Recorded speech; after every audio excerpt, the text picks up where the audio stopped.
Hello everyone and welcome to Amanpour and Company. Here's what's coming up. My children go to sleep hungry. They wake up in the morning hungry. A mother's cry. Time is running out in Gaza as more starve to death. Save the Children's humanitarian director Rachel Cummings joins me from the enclave. And the Israelis joining a growing international chorus. I speak to the leaders of two leading human rights organizations in Israel who believe their government is committing genocide in Gaza. Plus, if you incarcerate people, if you use involuntary placement in mental institutions, it does not solve homelessness. Homelessness in the United States, a crisis. Why is it getting worse and what can be done to help?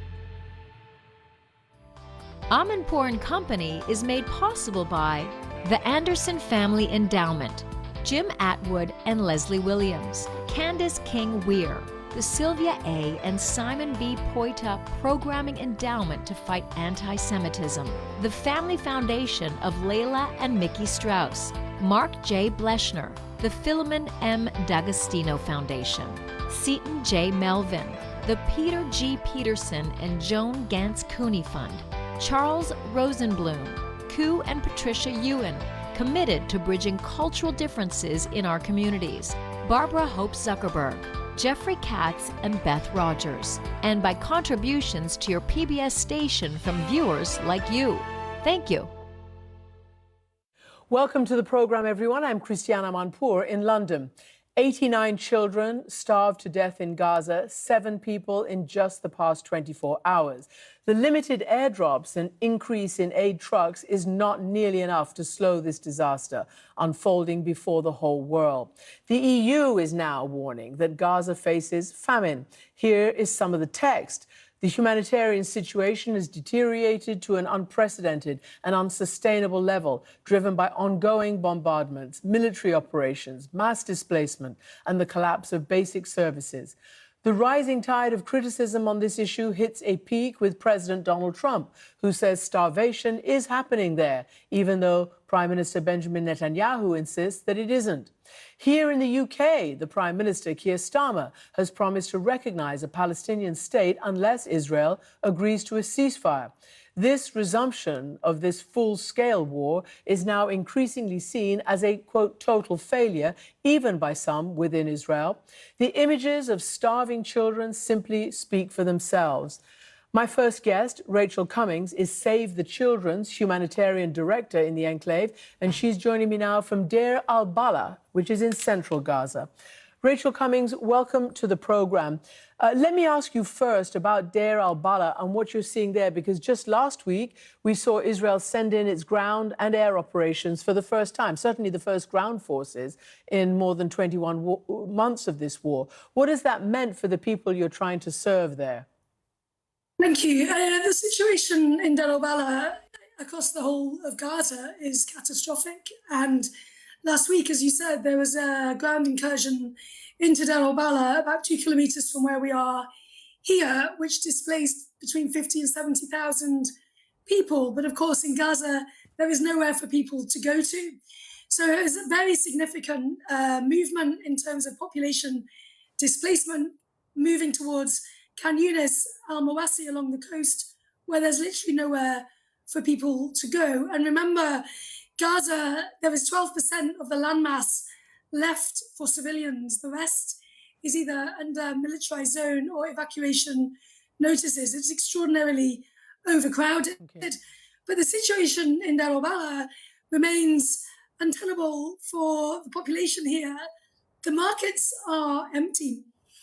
Yesterday I was in Deir al-Balah market and there's nothing to buy. And the other day, 2 days ago, I was in our clinic in Deir al-Balah, and what I saw there was deeply shocking. Well, describe what you saw there, because you've said, or Save the Children are reporting record highs and, quote, unprecedented rates of malnutrition in Gaza. the number of children admitted for treatment the first 2 weeks of July, they say, is close to the total for the whole of June. So what are you seeing, and what can you describe in terms of the limited amount of aid that has started coming in response to this international furore? Well, as I said, what I'm saying is there's no food. There's not enough food in Gaza. So when I was in the clinic 2 days ago, I was struck with two things. One, every child in that clinic was malnourished. And the other was it was nearly silent, which is very unusual for a clinic full of children. But of course, when children are this sick, they don't cry. So I spoke to my team who are treating children who are malnourished. And honestly, they were crying. They are overwhelmed. They don't know what to do because they know that the children they're treating today who are moderately acutely malnourished will come back next week with severe acute malnutrition, and the week after with severe acute malnutrition and complications. Children are on a downward trajectory in terms of their outcomes and the malnutrition treatment, because of course children cannot live or survive with plumpy nut or peanut paste alone. They need complementary food. They need food and diet diversity, which they do not have. It's a very, very significant shift that we're seeing. And I said, about 2 weeks ago, I felt we reached a tipping point in Gaza, and we're now seeing in our clinic in Deir al-Balah and in Khan Yunis, but this is represented with all of the data from all of the partners across Gaza, is that we're now seeing this doubling of the number of children presenting who are malnourished. And the proportion of children in the population has gone from 4.4% in May to now 16.5% in July, in the first 2 weeks of July. And also very concerning is that pregnant women and breastfeeding women, that rate sits at 40%. So 4 out of 10 pregnant and breastfeeding women are themselves malnourished. So a very, very deeply concerning trajectory, and this exponential rise that we're seeing in the numbers and the rates of malnutrition. This obviously requires a significant intervention at scale to be able to turn the trajectory and to save the children here. Rachel Cummings, you've been there for a while, and you have probably seen or at least heard of the airdrops that started over the weekend, and some more, I guess, trucks going in. Can you just describe, for instance, the result of the airdrops? Do you know how much has come? Do you know whether people have been able, the right people have been able to access it? Do you know whether it's, is it enough? No, it's wholly inadequate. And of course, it's ineffective at best, but actually what it is extremely dangerous. So I saw visibly today from the window 4 airdrops across Gaza, and you may be able to hear the drone that's circling this evening. And what we found in the last 2 or 3 days is following the airdrops, they put the drones up to be able to watch, I guess, what's happening on the ground. Unfortunately today, we also heard, and it's unconfirmed, but 3 people were killed by an airdrop landing in their shelter along Al-Mawasi. Now, just today when I saw the airdrops coming, it was extraordinary. And what you hear is now the loud plane, the heavy, heavy plane, which sounds quite different to the jets that we have constantly. So you hear the heavy, heavy plane carrying the supplies. And then the first thing you hear after that is the children running and crying along the street. And I saw that today. And then, of course, you look up and you can see the parachutes. And these parachutes are carrying 300, 400, 500 kilograms, half a ton of weight is coming down. And I saw today again with my own eyes 2 parachutes that became entwined, and one parachute just didn't open and it dropped straight to the ground. They're dangerous. Are people receiving the aid that need to? Absolutely not. They are dropping aid without warning. People will run, of course they will, because they are absolutely desperate. People are literally starving in Gaza, so they will take any opportunity they can to find food to feed their families. But that, of course, doesn't take into account any of the vulnerable population. So pregnant women, elderly, disabled, children who manage households. All of these need food assistance and need humanitarian support. But of course, they are not the people who will be able to make it to the aid drops. And then in terms of the humanitarian supplies that have come in, so for the last 3 days, maybe 4 days, the UN has been trying to bring in around 100 trucks a day of generally food supplies, but also some medicines and potentially, I think, some hygiene supplies, which of course all are essential to sustain life and all are completely depleted in the markets in Gaza. So whatever they're bringing in is not going to touch the sides, unfortunately, in terms of the starvation crisis and, of course, the disease outbreaks that we're seeing. And we've been seeing this for months. Rachel, can I ask you a question? Because the Israeli side keeps saying that it's basically on you all. You all should be delivering these trucks, which apparently they say are waiting, loaded with aid, to be delivered. What is your answer to that? I mean, what's the problem with these trucks? The enabling environment, the environment of Gaza is an extremely complex and challenging environment to move supplies around. So you have broken infrastructure, the roads have been completely smashed. So trucks' literally ability to move along are very, very hampered. But of course, you're also dealing with a population or trying to support a population who are starving, who are hungry, who are desperate to try and feed their families. So you will have seen the pictures of people jumping on trucks, trying to stop the trucks, trying to get the bag of flour to take home to feed their families. But of course, you also have organized crime, organized criminality, and there is no law and order in Gaza. That has been completely dismantled. So you have these multiple influencing pieces. You put that together and it becomes nearly impossible to move supplies. But of course, if you have such limited supplies coming into Gaza, you know, between January and March, during the last pause in the hostilities, there were 600 trucks a day coming into Gaza with a mix of humanitarian and commercial supplies. And that was enough to meet the basic needs of most of the people in Gaza.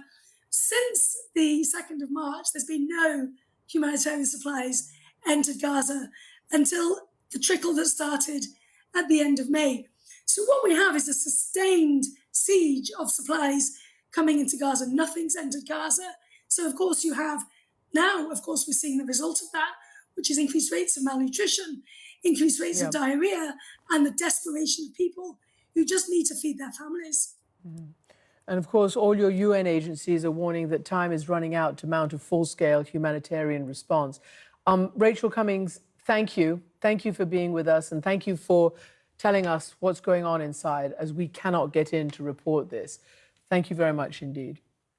Amid the starvation crisis in Gaza and the 60,000 people killed there, former Prime Minister Ehud Barak now says Israel is becoming a global pariah. And he's even calling for, quote, massive non-violent civil disobedience until Netanyahu is ousted.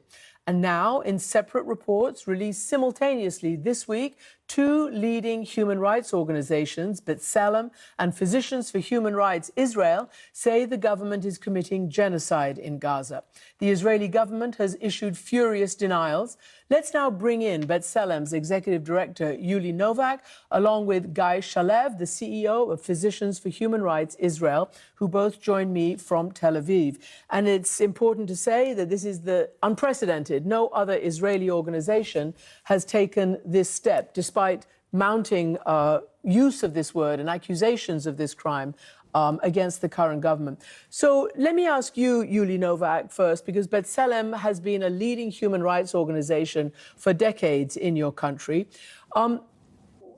Since you actually issued this report, what has the response been inside Israel and amongst the Jewish population worldwide? So thank you, Christian. I'll just say that in our report, what we try to explain there is exactly the how of what we just heard with your previous guest. So how did we get to where we are? How does this Israeli system works? And what we try to write about and to investigate and to analyze is the policy behind it.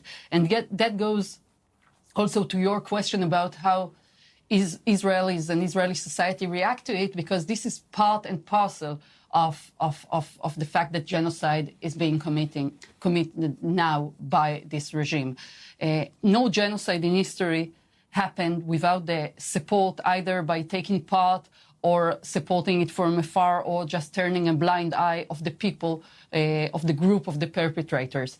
And unfortunately, and it is heartbreaking for me as an Israeli, this is exactly what takes place now in Israel.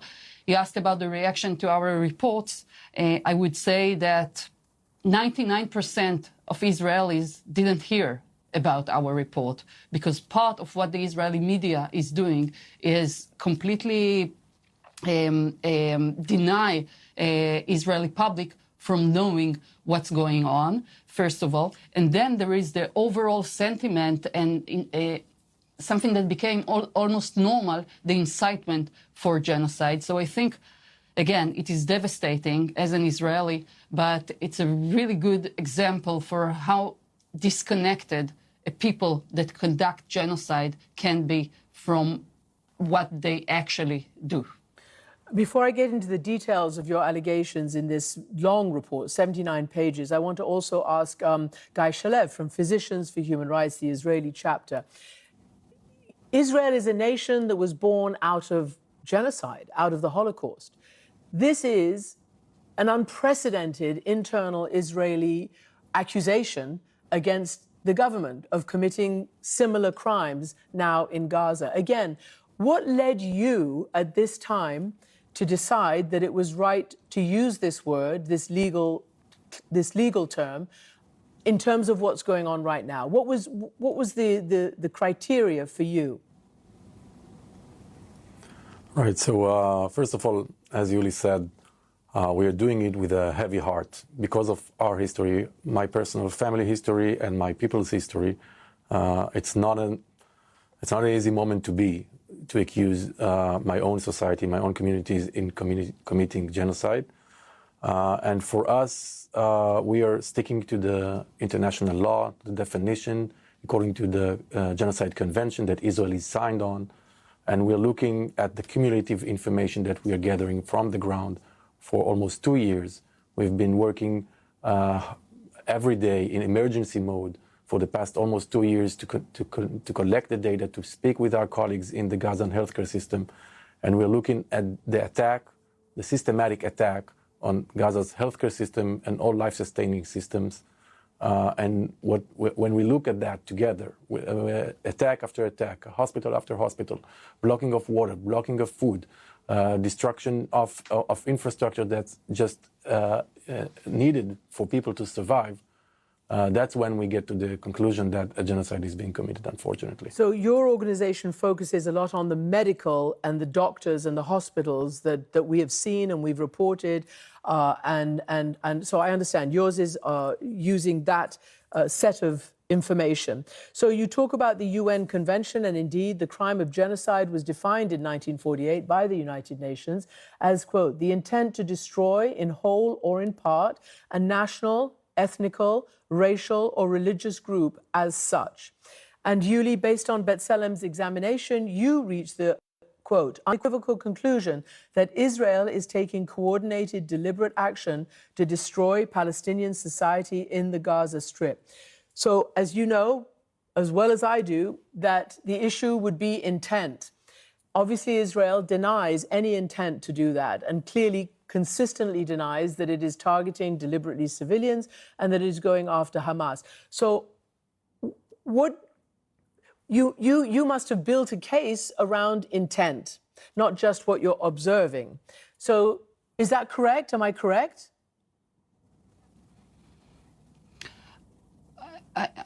I'll start. I'll say that you just read the legal definition, which is important. But first of all, let's all remember that genocide happened way before 1948. I mean, the legal definition didn't create the phenomena, the social and political phenomena of attacking another group in order to destroy it.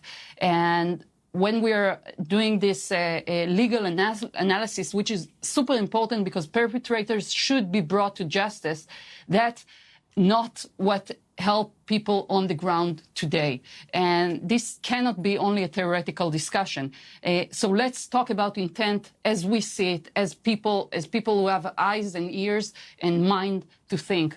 When the top leadership of Israel stands in the first days of this attack, and I'm talking about the Prime Minister, the Minister of Defense, even the President himself, and telling us what's the goal of this attack. They're telling us destroy Amalek. That means destroy everybody. They are telling us we are fighting human animals and will treat them as such. And I quote, they say it's an entire nation there that is responsible for the crimes of Hamas on October 7th.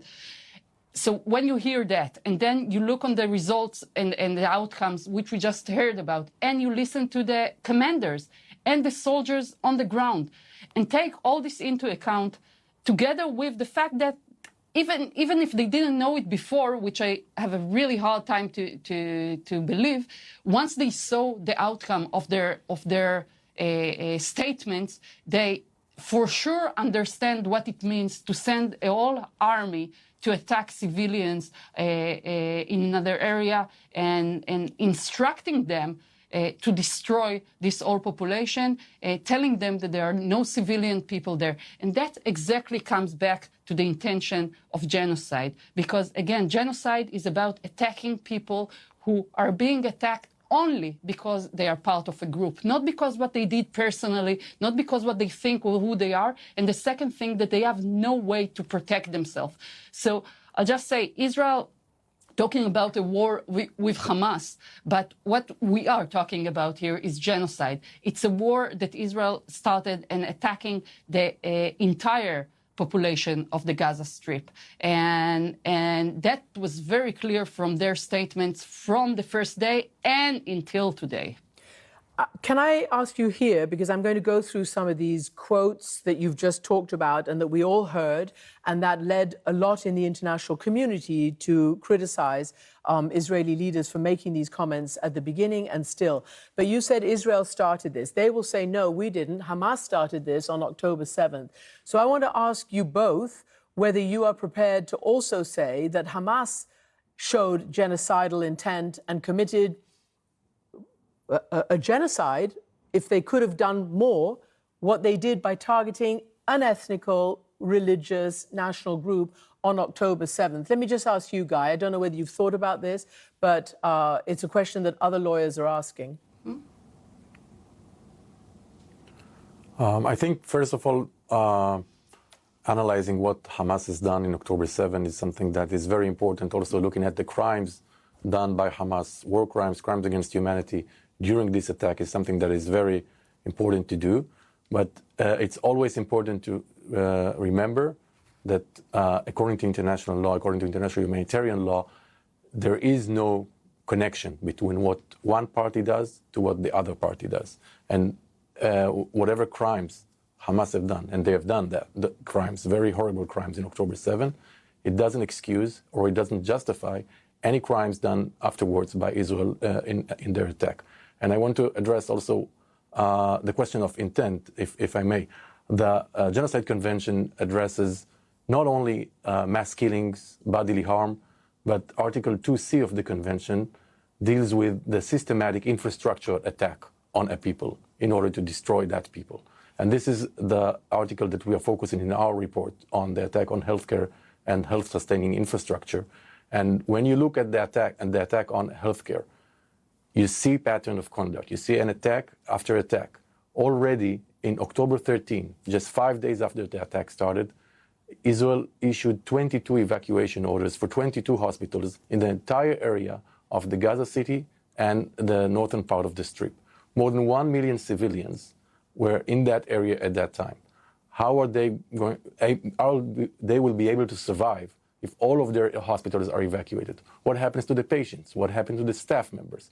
These are not coincidental. This is a policy. It's a decision made, and a decision made that the results are very, very clear.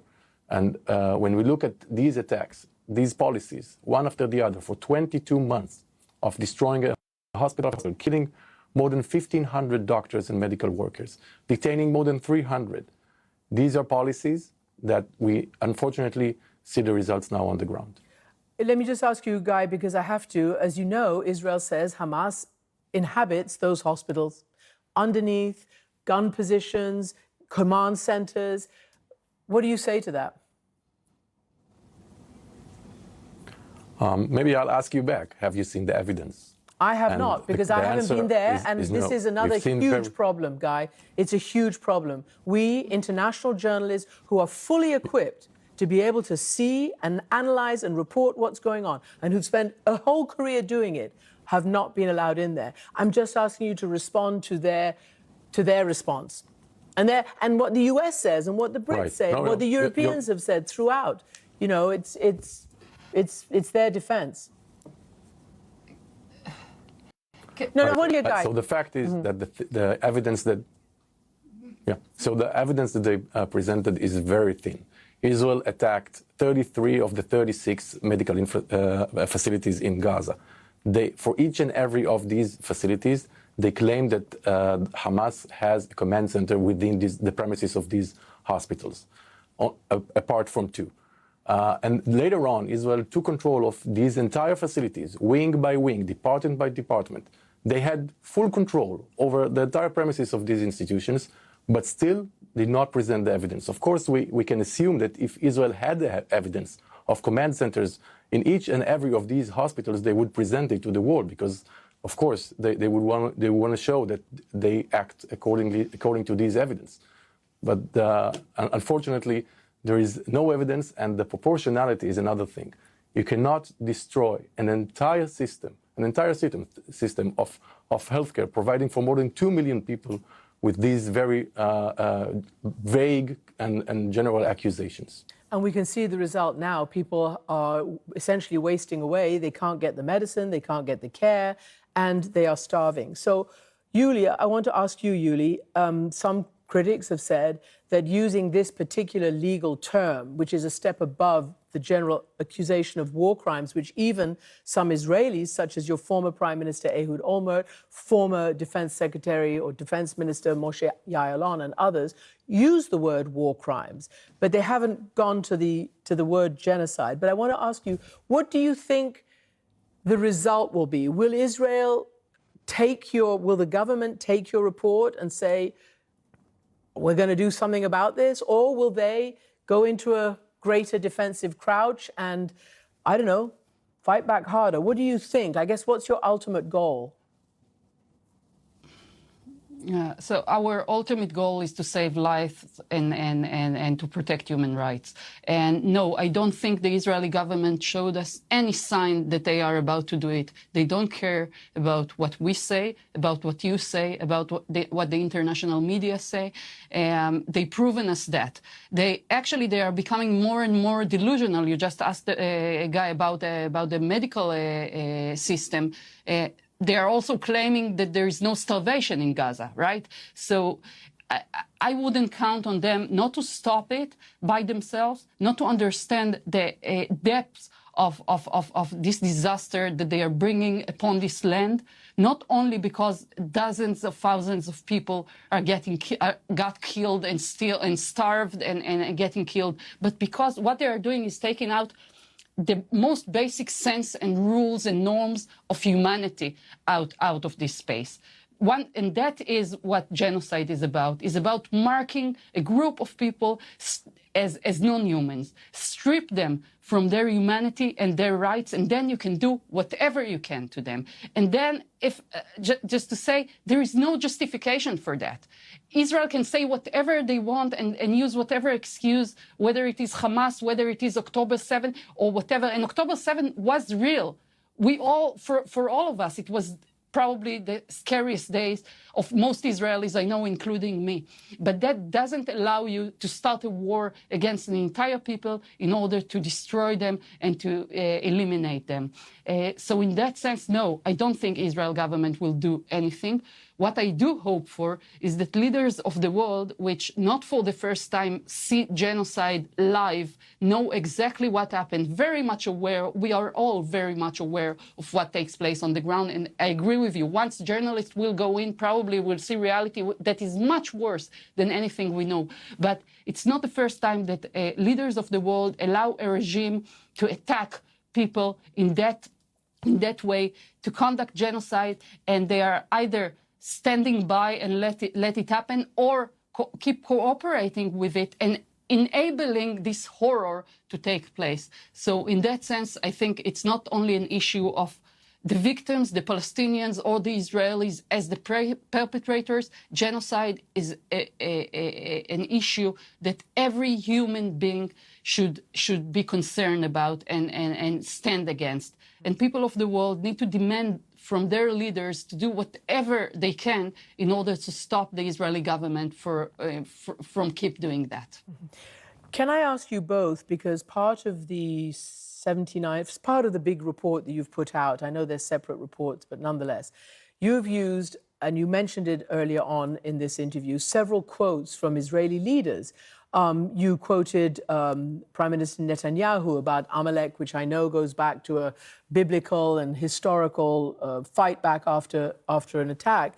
But that, they now say, part of that quote is actually on the Yad Vashem monument. It's part of, an Israeli internal, you fight back when you are attacked. That's one response. When President Isaac Herzog in October said it's an entire nation out there that's responsible. It's not true, this rhetoric about civilians who are not aware and not involved. It's absolutely not true. And we will fight until we break their backbone. And then we're told that in the same appearance, he goes on to say there's no excuse to murdering innocent civilians in any way, in any context. And then, of course, we've got Defense Minister Yoav Gallant, also at the beginning in October, calling for a complete siege. And I think he said no food, no water, no electricity, saying we are fighting human animals. In his context, again, his defenders say he was referring to Hamas, not all people of Gaza. Deputy Knesset Speaker Nissim Vaturi from the Likud party posted that Israelis had one common goal, quote, erasing the Gaza Strip from the face of the earth. So there are a lot of very, very hard comments that have been made by your leaders that would lead you to make certain conclusions. But what do you say when they say, well, no, this was the context and this is what we said, also? So I would say first, leaders should take responsibility, and our leaders definitely don't know how to do it, not when it concerns their own Israeli Jewish citizens, right, that are being left to die in the hands of Hamas in captivity, and for sure not when it has to do with Palestinians' lives.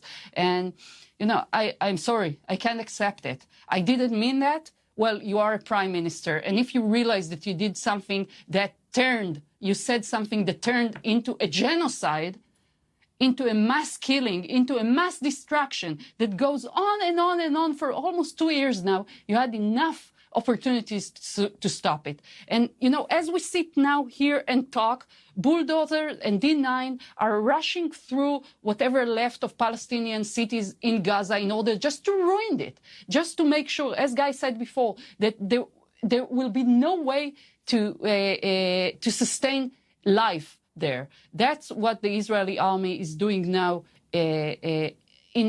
just as it was ordered by statements of officials that you just read. And for if anyone is questioning, no, they didn't stop with this incitement. The Israeli public discourse, including our politicians, but not only, is full of incitement to genocide, a clear and incitement to genocide that mostly is directed towards Gaza. But we have to say here, and that's also in our report, we are also here to warn about the possibility that the genocide will not stay confined to Gaza, because the same regime with the same army, the same commanders, and sometimes the same practices, even if in a lower scale, are taking place in the West Bank. And right now there is no mechanism, either local or international, that is working to stop or able or want to stop Israel from doing it. And the Palestinians everywhere under Israeli control is now left completely unprotected. Guy, I'm going to say something about, sorry. let me just ask you this, because we may be running out of a bit of time, but in the report, you basically both say the October 7th Hamas attack led to, quote, profound social and political changes in Israeli society. So, Guy, I just want you to reflect on that. And also, a personal question to you both of the toll it's taken on you to collect this and to report it, knowing that your nation will not thank you for this. Guy? Right. So, when we look at the attack on Gaza, it of course hasn't started in October 7. We look much more to the past. We see how the dehumanization of Palestinians is part of Israeli culture and Israeli politics for many, many years. And definitely the October 7 attack, with the trauma it aroused in Israeli society, was a trigger, a very dangerous trigger for people to just consider the other as less human than they are.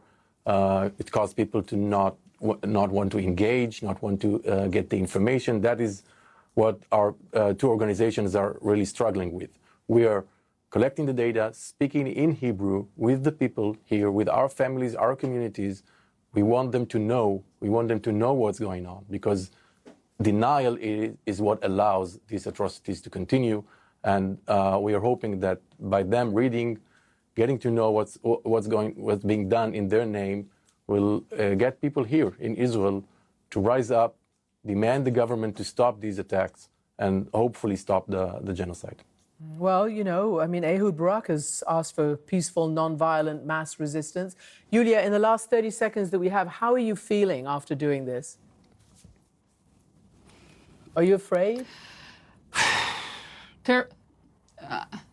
I am afraid, but not more than I was 2 days ago or 3 days ago. I am afraid about the future of this place, about my ability to raise my son here.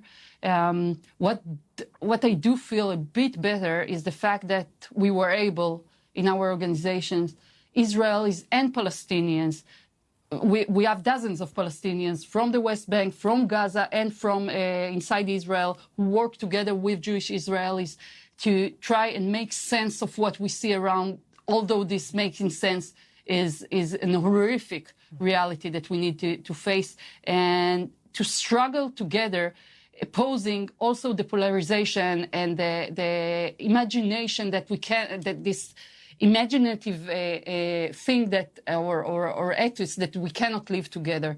So basically what we are trying to do here is take forward the struggle of the people who live here, in order to create a space where we all can live safely. Well, Yuli Novak, Executive Director of B'Tselem, and Guy Shalev, CEO of Physicians for Human Rights in Israel, thank you both very much for joining us on this important report.